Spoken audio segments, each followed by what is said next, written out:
La production locale désigne l'ensemble des produits issus de modes de production sains ou répondant à des savoir-faire de la tradition.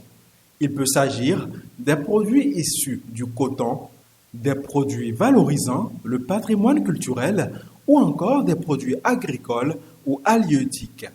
Consommer local permet donc de faire perdurer le savoir-faire local, la culture, les traditions d'une région, sans oublier la fierté de production que peuvent ressentir les producteurs.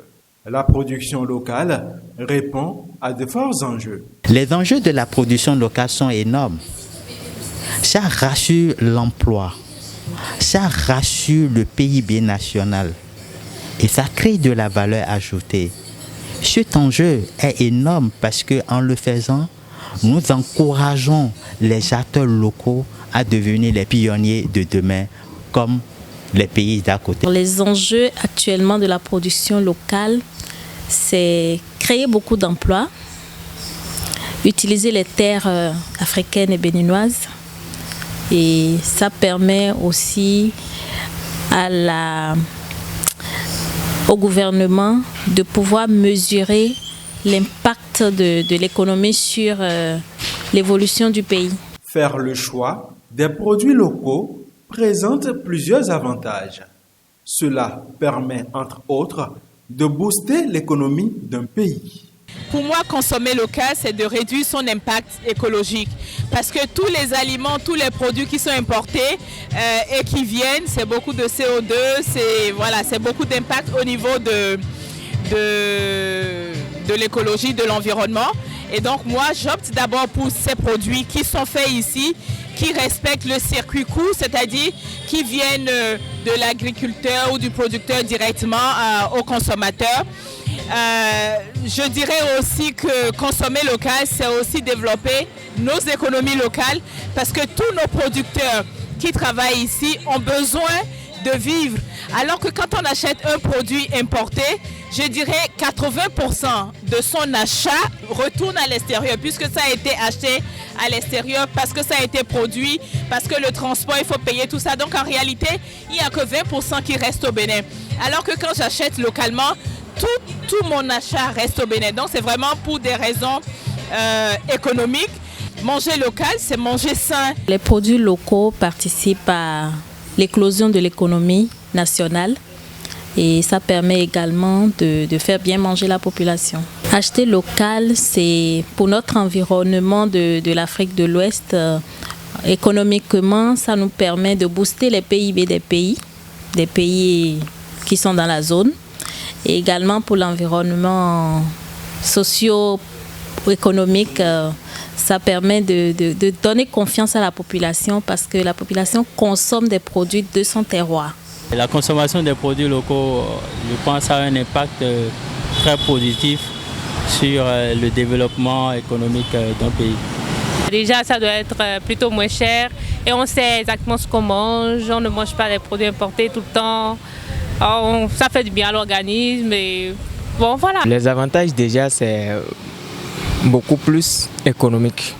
Quand on parle de la consommation locale, c'est beaucoup plus économique parce que ça permet déjà aux entrepreneurs, aux industries de chez nous de faire des bénéfices, de rouler leur capital et de s'améliorer dans leur production et tout. Donc c'est une manière de garder notre argent encore dans notre pays, quoi. Je crois que dans un premier temps, c'est que nous savons exactement l'origine des produits que nous consommons. Nous savons exactement comment c'est fait, d'où ça vient. Et on est sûr en tout cas de consommer de la qualité.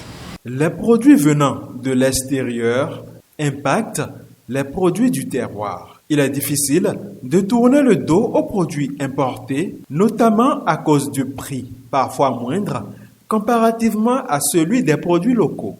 Le facteur prix joue donc un rôle prépondérant dans le choix des consommateurs. Le facteur coût joue un rôle. Moi, je mets la réflexion autrement. J'avoue, et je suis la première à le reconnaître, que le consommer local est souvent ou est parfois plus cher que ce qui est importé. Mais je pense qu'il ne faut pas rester naïf. Il faut se poser la question, pourquoi ce qui vient? Je vous donne l'exemple du riz. le riz qui vient d'Indonésie qui coûte 2800 francs par rapport au riz local qui est produit ici qui coûte 3500. S'il y a ces différences de prix, il faut aussi se demander pourquoi les produits importés qui viennent d'ailleurs ont été subventionnés dans ces pays. La qualité de ces produits n'est pas forcément de très très gros niveau et donc c'est normal que ce soit moins cher. On dit souvent que le moins cher coûte et c'est une notion sur laquelle je voudrais insister pour dire moi je peux accepter d'acheter un peu plus cher le produit local, mais je me dis que je suis en train de veiller sur ma santé. Demain, je n'aurai pas cet écart qui est entre le riz importé ou le riz local.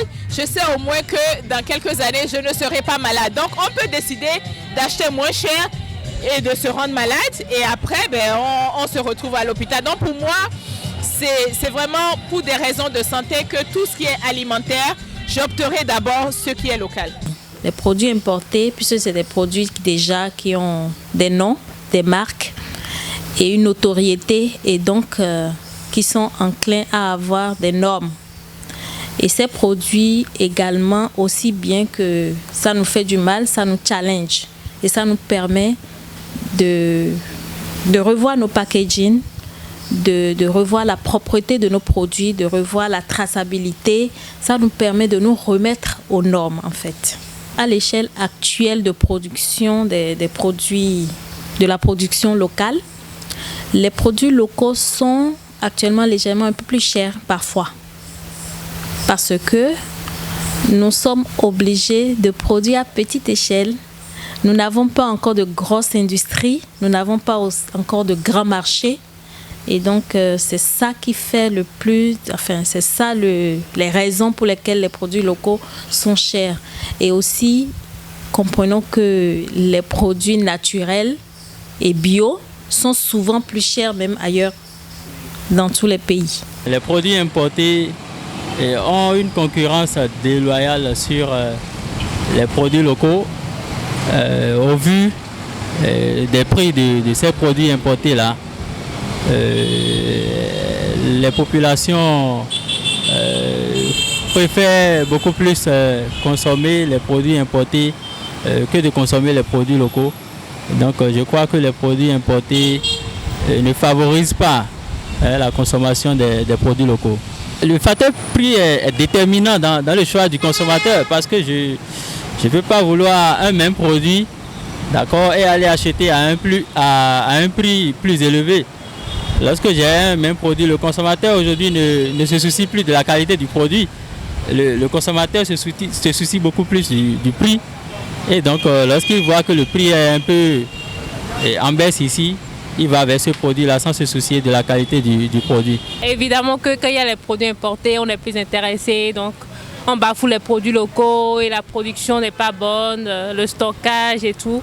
Ça ne permet pas à ceux qui produisent, ceux qui font des efforts, de rentabiliser. Du coup, voilà, ça ne nous permet pas d'être indépendants. Et évidemment, le Béninois lambda a besoin que ça soit moins cher. Si c'est plus cher, vous ne le verrez pas. Donc, le prix, ça a une grande importance. Je suppose, je prends un simple exemple. C'est moi personnellement, je me démets par exemple pour fabriquer une moto ici au Bénin. Ce que je vais dépenser pour fabriquer la moto, sûrement, je pourrais dépenser jusqu'à 500 000 pour fabriquer la moto. Donc, je vais vouloir vendre ça à 600 000, 700 000. Dans le même temps, ce qu'on exporte de l'un peut être plus facile ou plus consommable que le mien et peut être à 400 000, 300 000. Donc, c'est l'impact que ça a beaucoup plus sur nos produits. C'est que c'est beaucoup plus souvent de bonne qualité et coûte moins cher. C'est ce qui tue un peu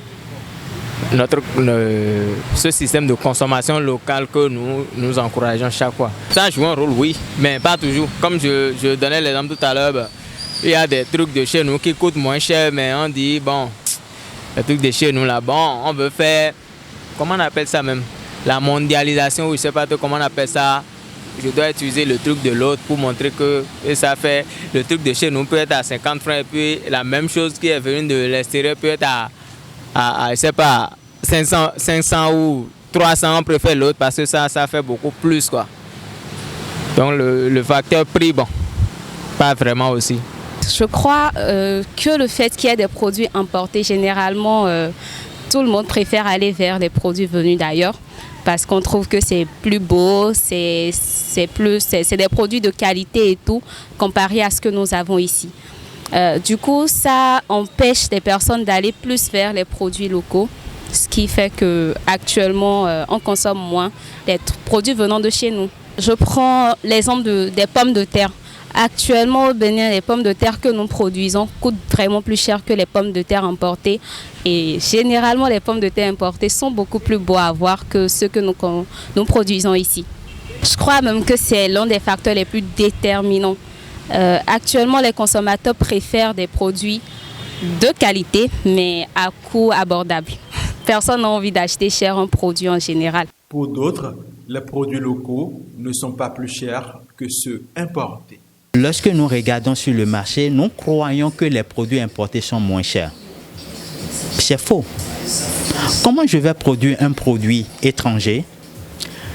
Je paye le transport, je paye l'emballage, je paye la douane et ce produit devient compétitif par rapport au produit local. C'est faux. Si nous pouvons avoir la carte d'identité du produit importé comparé à la carte d'identité du produit local, je pense qu'on passe à côté. Lorsque je prends le secteur sel, que je maîtrise bien, le secteur des paludiers, le sel récolté dans les règles de l'art coûte 2500 francs le kilo. Si nous retrouvons un sel blanc en supermarché à 1000 francs, ça pose question. Ce n'est pas du sel. Ce sont rien d'autre que des produits frelatés qu'ils ont blanchis et qui nous présentent comme sel. Donc, comparer un produit étranger à un produit local de même facture, je pense que le produit local est plus meilleur. Dans l'espace UEMOA, en dépit des efforts consentis pour valoriser les potentiels nationaux à travers la transformation locale des produits, les modes de consommation sont de plus en plus extravertis. Raison pour laquelle le mois d'octobre a été choisi comme mois du consommant local par les ministres de l'espace UEMOA en charge du commerce. L'État a donc un rôle très important à jouer dans le choix du consommant local. Au cours du mois d'octobre, plusieurs initiatives sont d'ailleurs prises pour faire connaître les produits du terroir. C'est le cas du marché du consommant local initié par le ministère de l'Industrie et du Commerce.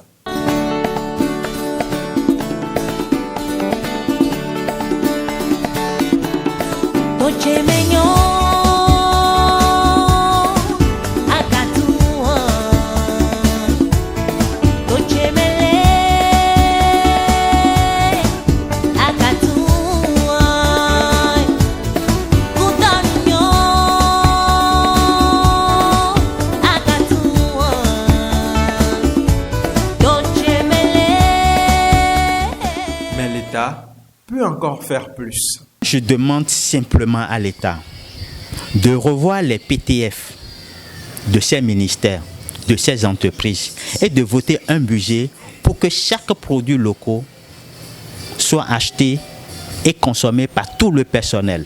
Il faut que ce soit des actes forts. Aujourd'hui, par exemple, si l'État décide que tous les meubles dans l'administration seront des meubles locaux, vous ne pouvez pas imaginer, mais c'est un ouf de soulagement pour nos producteurs qui vont être obligés de chercher des produits, de les faire travailler, d'arriver à ce niveau de qualité et surtout de les rendre accessibles. Il faut déjà que l'État commence par apporter son soutien aux producteurs, d'accord, notamment les soutiens en équipement technique, les financements pour soulager un peu les producteurs afin que les produits qu'ils versent sur le marché ne soient pas beaucoup plus chers et que les populations puissent avoir accès à ces produits-là. Et donc l'État doit nécessairement accompagner les producteurs locaux pour faciliter la production et ainsi la consommation des produits locaux. Tout ce que l'État peut déjà faire, c'est faciliter les conditions peut-être. Sinon, on ne peut pas dire, par exemple, que l'État va exiger que les gens consomment local. Déjà, ça devient un autre problème pour ceux qui produisent ici et exportent aussi. Parce que vous ne consommez pas pour nous, on ne consommera pas pour vous aussi là-bas. Donc, l'État ne peut pas exiger ça là-bas. L'État peut peut-être revoir les conditions côté taxes et autres, impôts, tout ça. C'est tout ce que l'État peut faire. Parce que si l'État, déjà pour les sociétés qui produisent, essaie de revoir leurs impôts et tout, ils vont commencer par quand même réduire un peu le coût de leur production. C'est vrai que l'État a son rôle à jouer, mais la population d'abord, les gens qui sont avertis et qui sont prêts à produire, qui ont déjà commencé, il faut d'abord les encourager. Les encourager dans ce sens, les aider. Enfin, je ne sais pas, du moins que peut l'exécutif, l'État, les aider à aller aux normes, à aller à la production à grande échelle, à ouvrir les marchés pour qu'on puisse vendre. Parce que le gros problème de ceux qui travaillent aujourd'hui dans les productions, enfin les PME, les PMI, c'est qu'ils n'arrivent pas à avoir le marché d'écoulement, surtout le marché d'écoulement. Et consommons déjà nos produits. Nous sommes dans le mois du consommons local. Consommons tous déjà nos produits d'abord. Et puis ensuite, l'exécutif, l'État va nous aider à ouvrir les marchés pour qu'on puisse faire consommer nos produits ailleurs. Et d'abord, c'est essayer de travailler sur nos produits. Aller aux normes, ISO, pourquoi pas, pour ceux qui ont les capacités. Et pour ceux qui n'ont pas les capacités, l'État peut aider un groupement de producteurs locaux à aller sur les normes et puis pour pouvoir percer les grands marchés. La GDIZ, zone industrielle de Glodjigbe, est l'un des actes forts de l'État pour que le consommant local soit adopté à une grande échelle. L'ambition de la GDIZ est de contribuer à l'industrialisation du Bénin en favorisant la transformation locale des richesses naturelles et maximiser leur potentiel économique. Aujourd'hui, malheureusement, on n'a pas vraiment beaucoup d'industrie. Et donc, tous ces promoteurs essayent à leur petite échelle de proposer des choses. Mais si nous voulons pouvoir répondre aux besoins du Bénin, par exemple, je vous donne un exemple par rapport à la pêche.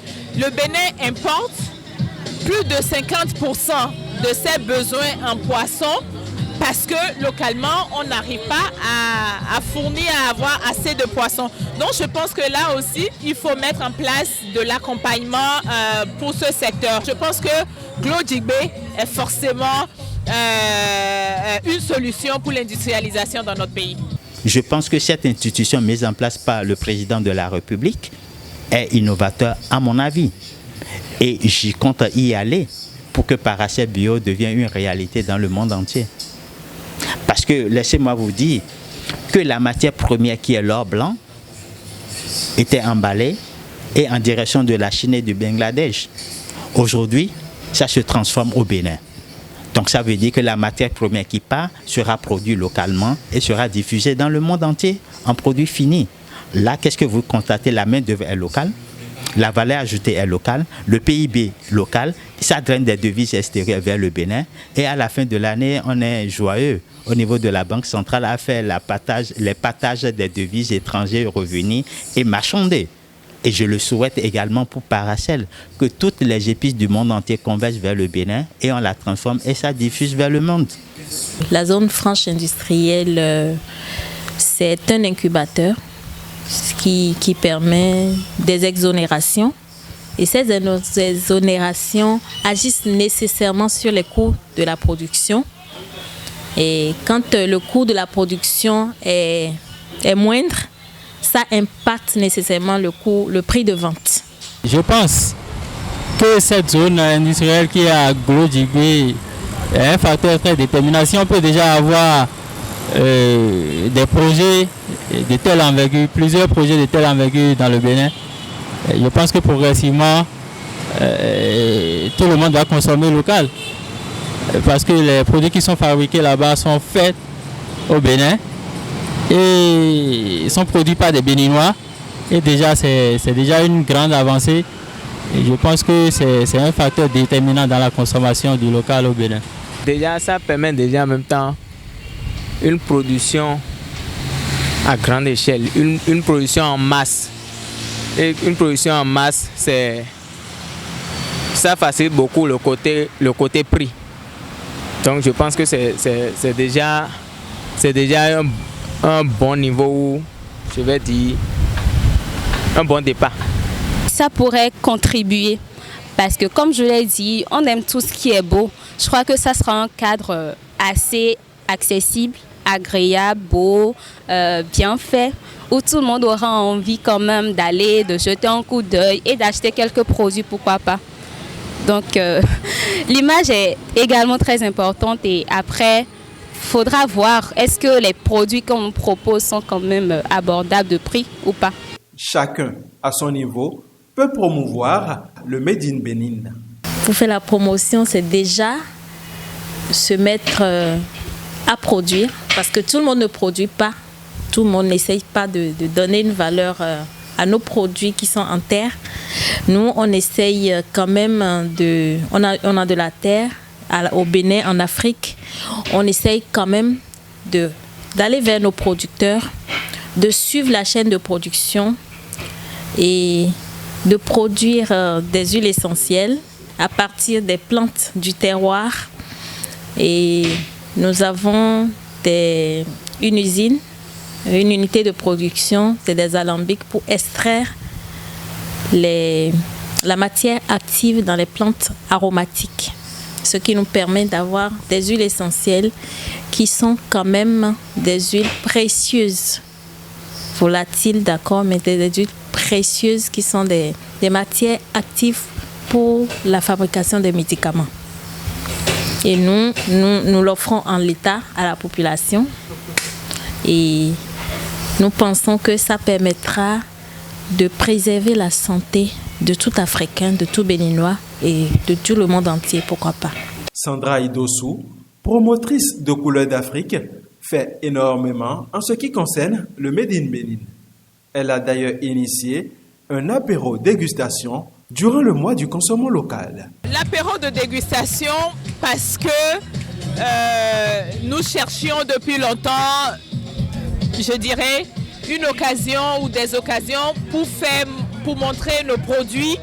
Et donc, nous avons contacté quelques producteurs, quelques artisans qui font des choses exceptionnelles. Une fois encore, je mets l'accent sur la qualité. La qualité est vraiment un élément très important pour nous. Et nous avons dégusté des produits magnifiques. Franchement, ça n'a rien à voir. Alors, je viens d'un milieu, j'ai un background dans l'hôtellerie, donc j'ai travaillé dans les grands hôtels. Et je sais que les produits que j'ai goûtés aujourd'hui peuvent se retrouver dans les hôtels 4 étoiles, 5 étoiles, parce que franchement, au niveau qualité, ils n'ont rien à envier aux produits importés. Tout ce dont ils ont besoin, c'est au niveau de la présentation, c'est au niveau de l'accessibilité, c'est au niveau des prix, mais en tout cas, au niveau qualité, il n'y a rien à dire.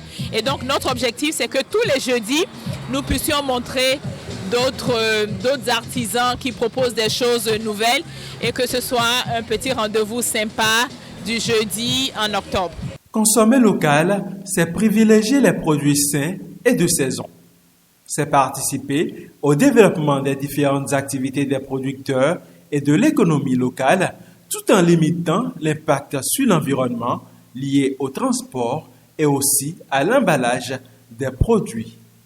Soutenir les producteurs locaux leur permettra aussi de revoir à la baisse le prix de leurs produits.